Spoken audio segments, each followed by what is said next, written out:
السلام علیکم ورحمۃ اللہ وبرکاتہ۔ آج کے خطبے کا عنوان سلف صالحین کا راستہ ہی صراط مستقیم ہے۔ الحمدللہ والصلاۃ والسلام علی رسول اللہ، اما بعد۔ یقیناً تمام تعریفیں اللہ کے لیے ہیں، ہم اس کی تعریف بیان کرتے ہیں، اسی سے مدد کے طلبگار ہیں اور اپنے گناہوں کی بخشش بھی مانگتے ہیں، نفسانیوں برے اعمال کے شر سے اسی کی پناہ چاہتے ہیں۔ جسے اللہ تعالیٰ ہدایت و عنایت کر دے اسے کوئی گمراہ نہیں کر سکتا، اور جسے وہ گمراہ کر دے اس کا کوئی رہنما نہیں بن سکتا۔ میں گواہی دیتا ہوں کہ اللہ کے سوا کوئی معبود برحق نہیں، وہ یکتا ہے، اس کا کوئی شریک نہیں، اور میں یہ بھی گواہی دیتا ہوں کہ محمد رسول اللہ صلی اللہ علیہ وسلم اللہ تعالیٰ کے بندے اور اس کے رسول ہیں۔ اللہ تعالیٰ آپ پر، آپ کی آل اور صحابہ کرام پر ڈھیروں درود و سلامتی نازل فرمائے۔ حمد و ثنا کے بعد، اے مسلمانوں، جب پورا جہان فتنوں اور گمراہی کے سمندر میں ڈوب رہا ہو اور اسلام کے سمجھنے کے لیے لوگ مختلف جماعتوں، گروہوں اور ٹولیوں میں تقسیم ہو رہے ہوں، اور ہر ٹولی خود کو حق پر سمجھتی ہو اور حقیقت کا دعویٰ کرتی ہو، تو پھر ہر شخص پر ضروری ہے کہ وہ نجات کا طریقہ خود ڈھونڈے اور اس راستے سے چپک جائے، اور یہ راستہ صرف گزرے ہوئے نیک لوگوں کا ہی ہو سکتا ہے۔ اسی لیے اگر ہم سلف صالحین کے منہج اور طریقہ پر نظر دوڑائیں تو ہمیں اس منہج میں بہت سارے خصائص اور بہت ساری خیر ملتی ہے۔ اسی خیر کی بنا پر سلف صالحین کا راستہ باقی تمام مناہج سے جدا اور اعلیٰ ہے، کیونکہ یہی وہ طریقہ ہے جو سب سے پہلے توحید کا درس دیتا ہے، یعنی ہر قسم کی عبادت صرف اللہ کے لیے کرنی چاہیے۔ توحید اللہ کے لیے خالص کر دیں، اس کے ساتھ کسی دوسرے کو شریک نہ کریں، کیونکہ نہ اس کا کوئی شریک ہے اور نہ اس کی کوئی مثال ہے، جیسا کہ فرمان باری تعالی ہے، اور نہیں مجھے حکم دیا گیا مگر صرف اللہ کی عبادت کرنے کا، اور وہ بھی مخلص ہو کر۔ اسی طرح ایک دوسری جگہ پر ارشاد فرمایا، اس کی مثل کوئی چیز نہیں اور وہ سننے دیکھنے والا ہے۔ لیس کمثلہ شیء فی الارض ولا فی السماء۔ یہی وہ توحید ہے جس پر اگر صحیح سے عمل کیا جائے تو بندے کے سارے معاملات درست ہو جاتے ہیں۔ اسی کی وجہ سے دین کے دوسرے مقاصد کو بھی آسانی سے حاصل کیا جا سکتا ہے، بلکہ اس کے علاوہ بندہ عقیدہ کے مخالفات اور شرک کی تمام اقسام اور بدعات سے بچ جاتا ہے۔ اے میرے توحیدی بھائیوں، یہ بھی کامیابی کی نشانی ہے کہ اپنے تمام معاملات، خواہ وہ چھوٹے ہوں یا بڑے، قرآن و سنت کے سپرد کر دیے جائیں۔ فرمان باری تعالی ہے، اگر آپس میں کوئی چیز میں جھگڑا کرو تو اسے اللہ اور اس کے رسول کی طرف پھیرو، اگر تم اللہ اور قیامت کے دن پر یقین رکھتے ہو۔ یہی بات اچھی ہے اور انجام کے لحاظ سے بہت ہی بہتر ہے۔ اسی آیت پر سلف صالحین کے منہج کا انحصار ہے کہ جب بھی کسی جھگڑے میں پڑو تو اس کا فیصلہ اللہ کی کتاب سے کرو، اگر قرآن و سنت میں اس کا ثبوت ہو تو اسے مانو، اور اگر مخالف ہو تو اسے ترک کر دو، کیونکہ سلف صالحین کے منہج کے علاوہ جتنے بھی طریقے ہیں وہ سب لوگ صحیح نص کے بغیر عدل کرنے کی کوشش کرتے ہیں، جو کہ اپنے ساتھ کئی خرابیاں رکھتی ہے اور فیصلہ بھی باطل ہو جاتا ہے۔ اے میرے اسلامی بھائیوں، سلف صالحین کے منہج کا دوسرا بنیادی ستون یہ ہے کہ جماعت کو لازم پکڑو، کیونکہ فرمان باری تعالی ہے، اور تم سارے اللہ کی رسی کو مضبوطی سے تھام لو اور متفرق یعنی جدا جدا نہ ہو جاؤ۔ حضرت ابن مسعود رضی اللہ عنہ فرماتے ہیں، اللہ تعالیٰ کی رسی ہی جماعت ہے، اس لیے اس رسی یعنی جماعت کو نہ چھوڑو۔ اسی طرح حضرت عبداللہ ابن عمر رضی اللہ عنہما فرماتے ہیں، کہ رسول اللہ صلی اللہ علیہ وسلم نے فرمایا کہ کبھی میری ساری امت گمراہی پر کبھی اکٹھی نہیں ہو سکتی، پس تم پر لازم ہے کہ تم جماعت میں رہو۔ بلا شبہ اللہ تعالیٰ کا ہاتھ یعنی مدد جماعت پر ہی ہوتی ہے۔ اخرجہ ترمذی۔ اسی طرح حضرت ابن مسعود رضی اللہ تعالیٰ عنہ سے ایک اثر ملتا ہے کہ انہوں نے لوگوں کو خطبہ دیتے ہوئے فرمایا، بلا شبہ جو شخص کراہت اور ناپسندیدگی سے جماعت نہیں چھوڑتا وہ اس شخص سے کہیں اچھا اور بہتر ہے جو شخص جماعت سے جدا ہو جاتا ہے۔ اسی طرح امام طحاوی رحمہ اللہ فرماتے ہیں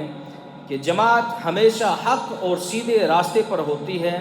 اور جو جدا ہوتا ہے وہ تکلیف اور تنگی میں ہوتا ہے۔ اسی طرح شیخ الاسلام امام ابن تیمیہ رحمہ اللہ فرماتے ہیں،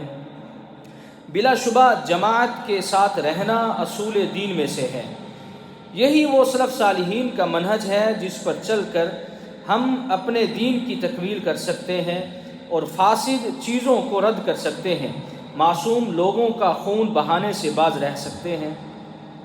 کیونکہ فرمان باری تعالیٰ ہے، اور اللہ کی اور اس کے رسول کی فرما برداری کرتے رہو، آپس میں اختلاف نہ کرو ورنہ بزدل ہو جاؤ گے اور تمہاری ہوا اکھڑ جائے گی۔ اے مسلمانوں، بلا شبہ سلف صالحین کی اتباع کی دعوت صحیح ترین دعوت ہے، بلکہ یہی وہ دعوت ہے جو حق، رحمت، علم، حکمت اور سلامتی پر مبنی ہے۔ اسی لیے سلفیت حق کا راستہ ہے، نہ کہ گروہی کا اور نہ ہی عصبیت کا، نہ یہ مذہب ہے اور نہ ہی یہ کوئی طائفہ، بلکہ یہ ایک حقیقی منہج ہے جس کی بنیاد اور اساس وہ عقیدہ ہے جو اسلام کے احکام اور مقاصد کا صحیح احاطہ کرتا ہے، نہ کہ کسی ایک شخص کا دیا ہوا یہ منہج ہے، بلکہ یہ ایک ایسا راستہ ہے جو بہت سارے لوگوں کے مفاہیم سے حاصل کیا گیا ہے، جس کے ساتھ قرآن و سنت کے دلائل بھی موجود ہیں۔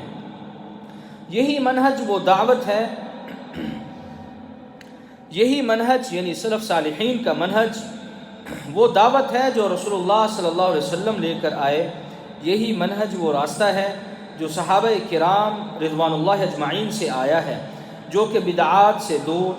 گمراہی اور خواہش پرستی سے جدا ہے،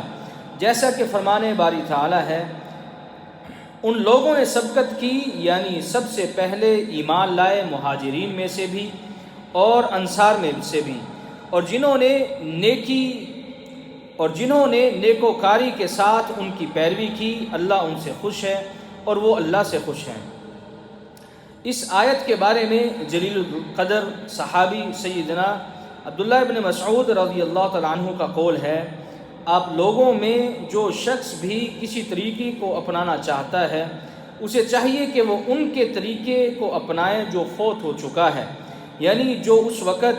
فوت شدہ صحابہ تھے، کیونکہ زندہ انسان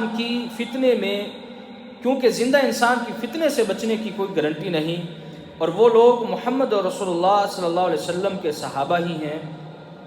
جو اس دنیا سے چلے گئے ہیں، اور انہی کی پیروی میں بھلائی ہے،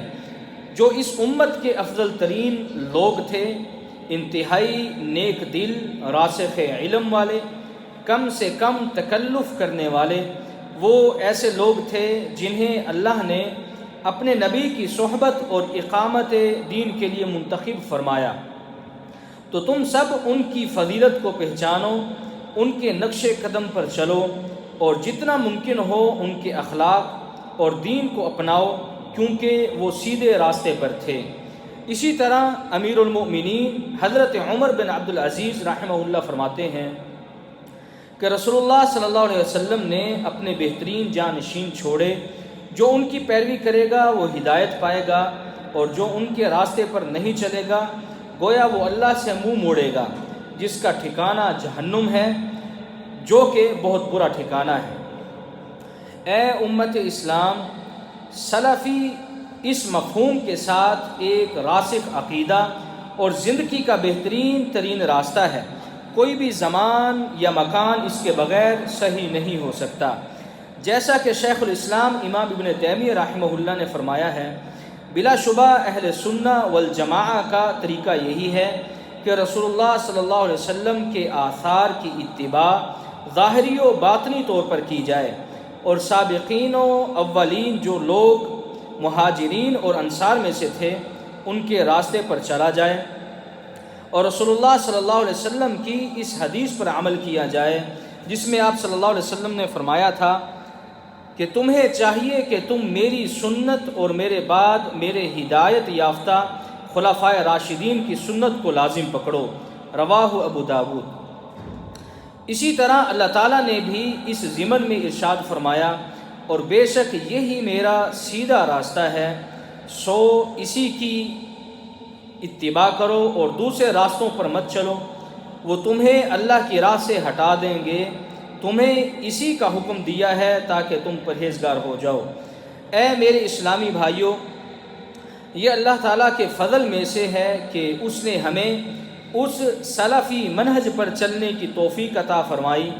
جو کہ تمام مناہج میں سے صحیح ترین منہج ہے، جس میں وہ حقیقی دعوت اور اصلاح موجود ہے جسے اللہ تعالیٰ نے اپنے نبی کو آگے پہنچانے کا حکم دیا ہے۔ اسی دعوت کا ایک مبارک پاکیزہ حصہ دعوت الامام المجدد امام اور شیخ المشائخ محمد بن عبد الوہاب کے حصے میں بھی آیا، جس کے اثرات بہت ہی لطیف اور عمدہ ہیں۔ شیخ الاسلام رحمہ اللہ محض روایتی عالم دین نہ تھے بلکہ آپ ایک مجدد اور مصلح تھے۔ اللہ تعالیٰ نے تجدید دین اور اصلاح امت جیسے عظیم مقصد کے لیے آپ کو پیدا کیا تھا۔ اس کے لیے ان میں بہت ساری خوبیاں بھی ودیعت کر رکھی تھی۔ امت کے لیے خیر خواہی کا جذبہ آپ کے اندر کوٹ کوٹ کر بھرا تھا۔ آپ ہر قیمت پر امت کو عقیدہ و عمل کی گمراہیوں سے نجات دلانے کے خواہاں اور اسے شرک و بدعات کی علائشوں سے پاک و صاف کر کے خالص دین میں واپس لانے کے لیے حریص تھے۔ آپ کی ہر بات، ہر عمل و حرکت اور ہر تقریر و تحریر میں یہی ناصحانہ اور مخلصانہ جذبہ نمایاں نظر آتا ہے۔ یہی وجہ ہے کہ آپ کی تحریریں بڑی دل پذیر، سوز میں ڈوبی ہوئیں اور نہایت مؤثر ہیں۔ آپ کی دعوت کا اصل منبع اور جڑ قرآن و سنت ہی تھی، اور جو کچھ بھی اللہ تعالیٰ نے اپنے قرآن میں لوگوں کی ہدایت کے لیے نازل کیا اسے لوگوں تک پہنچانے میں انہوں نے کوئی کسر باقی نہیں رکھی، کیونکہ فرمان باری تعالیٰ ہے اور کسی مومن مرد اور مومن عورت کو حق نہیں ہے کہ جب خدا اور اس کا رسول کوئی امر مقرر کریں تو وہ اس کام میں اپنا بھی کچھ اختیار سمجھیں، اور جو کوئی خدا اور اس کے رسول کی نافرمانی کرے وہ صریح گمراہ ہو گیا۔ اے مسلمانوں، اللہ تعالیٰ سے ڈرو اور اس کے دین کی حقیقی معنی میں پیروی کرو۔ اللہ تعالیٰ سے دعا ہے کہ وہ ہمیں آج کے فتنوں کے دور میں سلف صالحین کے راستے پر ثابت قدم رکھے۔ وآخر دعوانا الحمد للہ رب العالمین۔